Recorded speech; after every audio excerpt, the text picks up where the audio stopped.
What's up, guys? It's Jensen and welcome to another video.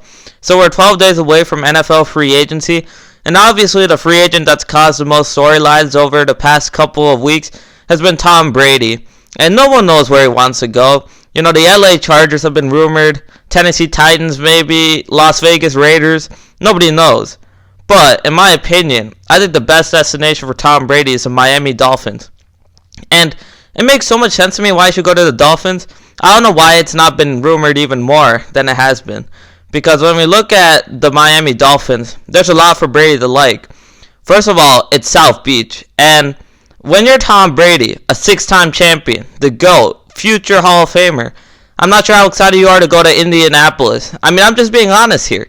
When you're going to South Beach, Miami, that is a free agency destination right there. That's a place where Brady would want to go, I would presume.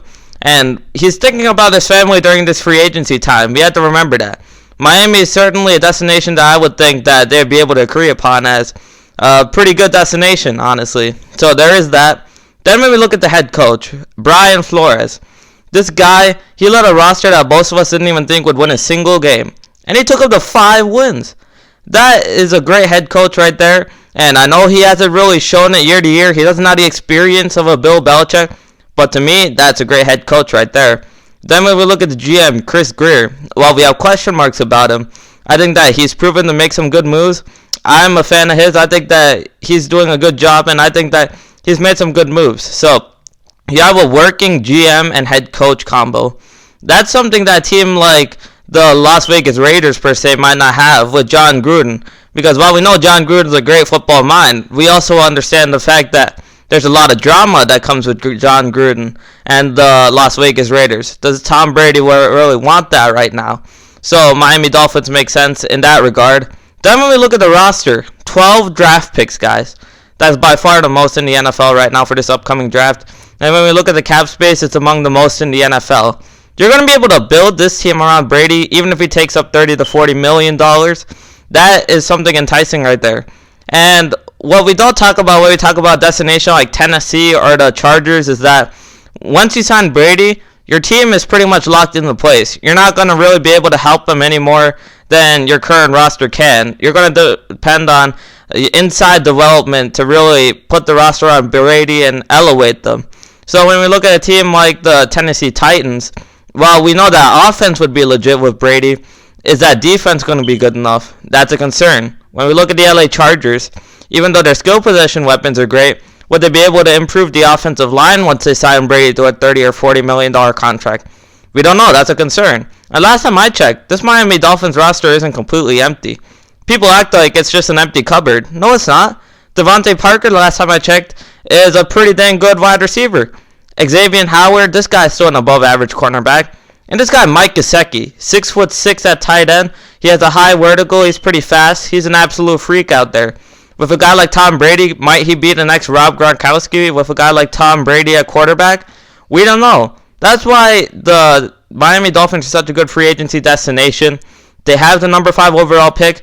And if Tua Tagovailoa is on the board, because of his injury concerns, if I was the Dolphins, I wouldn't draft him if I had Brady. What I would do is I would trade back around the 10 to 12 range, draft an offensive tackle. Then maybe you draft another offensive tackle because you have that extra draft picks. They have 3 first-round picks. We know that. And then maybe you sign another offensive lineman in free agency. You're building that offensive line for Brady because we know he's going to need that. Then you sign a guy like Melvin Gordon or you draft a guy like Jonathan Taylor. You get a good running back, a guy who can handle the load. A guy you can give to 15 to 20 carries a game. That's something you're going to need with Brady. And then maybe in free agency you overpay a defensive lineman, something like that. You're going to need to put the pieces in place in year 1. You're not trying to go for a Super Bowl in my plan. It would be a 2-year plan. But for the year 1 of this plan, you're just trying to get 11 to 12 wins. You're trying to get into the playoffs. You're not really looking Super Bowl. You're trying to let the offensive line form for Brady. You're just trying to have some success, but you're not ultimately looking Super Bowl because rarely have we seen in the NFL where a guy's been drafted or signs with a team in free agency and right off the bat they win a Super Bowl. It just doesn't happen. So year 1, you're trying to get into the playoffs, you're trying to have a little bit of success, but Super Bowl isn't necessarily the goal. Then year 2, you fill out all the holes in the roster. You get a safety maybe. You get a cornerback to help out Xavier Howard. Maybe you get another linebacker who can stop the run. Then in year 2, you're trying to go for the Super Bowl because you had the pieces in place. The offensive line has a year where they've adjusted to each other, and now they're ready to be a dominant force because we know offensive lines sometimes take time to really come together. And then with Tom Brady at quarterback, and even though I think he's a below average quarterback, if you put the right weapons around him, he can function like an above average quarterback. Kind of like what we saw with Jimmy Garoppolo last year. Honestly, he was just an average quarterback, but people thought that he was an above average quarterback because they had a great offensive line, because their running game was so great, because their wide receivers were so excellent.